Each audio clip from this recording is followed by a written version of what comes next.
is utilized for abortion. We've got some legislation we're working on for Shiloh. We have some other components in here. I have the Healthcare Choice for Seniors Act, the Secure IT Act, which preserves your right to privacy. That is a bill that I'm now 3 years into working on, and going back in September, I will chair the Data Security and Privacy Task Force. It's a bipartisan group in the House. I'm going to chair that. We also have our CLEAR Act that deals with criminal illegal aliens. This has been moved into the SAFE Act, which has come out of Judiciary Committee and is a part of our immigration provisions that you will see coming to the House floor. We have our mobile medical applications bill. This would prohibit, and this is something that I know is important to you all, your mobile medical apps, things that you use on an iPad and iPhone in remote health care and healthcare monitoring. This would prohibit the FDA from regulating those as medical devices, and then putting that medical device tax, the 2.3% tax, on both the software and the hardware. So we are pushing forward. We have bipartisan support on the discussion draft. We anticipate that we're going to move that forward this fall in committee and probably on the floor of the House the first of next year. But for those of you that do home health and use an iPad in order to collect and transmit data, we know that this is important to you and to your patients. With that, let me just say again, I appreciate the opportunity and open the floor, and I'll be happy to take questions. And let's see, we're out of here in about 15 minutes, Johnny B, is that right? About 15 minutes. Yeah. Okay, Doug.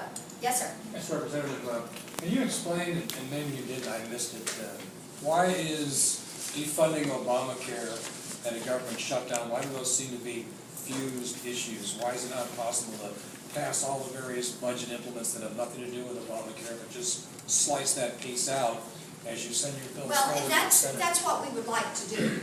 And that's why we say, you know, you've got delaying and defunding, those two steps that need to go together, because we want to cut the spending out.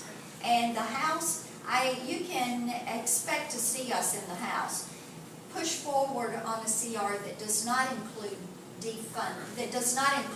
funding for Obamacare. But in order to get the taxes and the mandates and the programs to halt all of that, so that they're not taxing medical devices and not doing the transactional taxes, you've got to delay the whole thing to get it all of these new cuts and the changes in the reimbursement. See, you delay it, you halt it, you...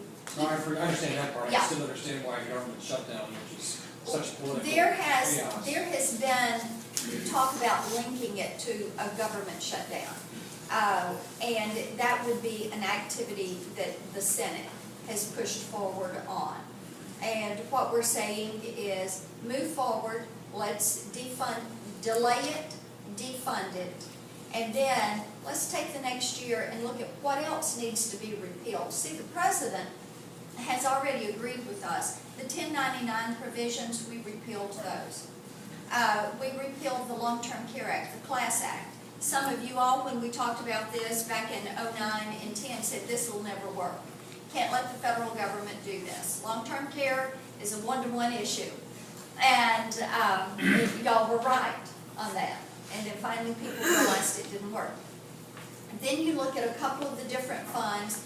You look at the Medicare cuts, you look at the out-of-pocket expenses, the employer mandate, all of those things the President has said, delay this. But he can't do that.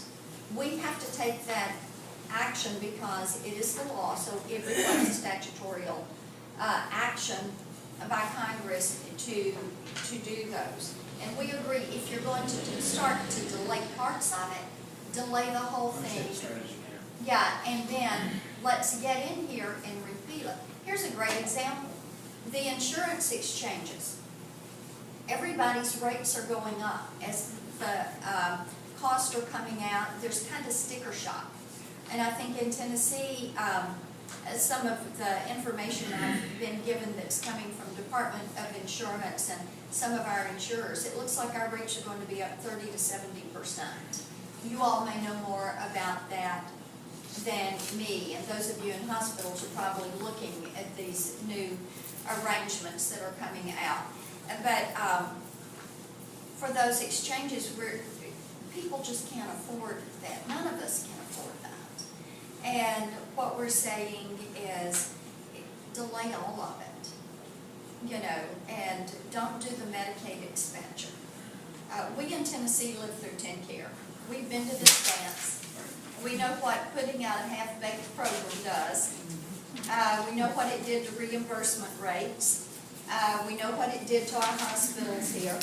And we just think the wiser course of action is to delay it, continue to repeal, and then replace it with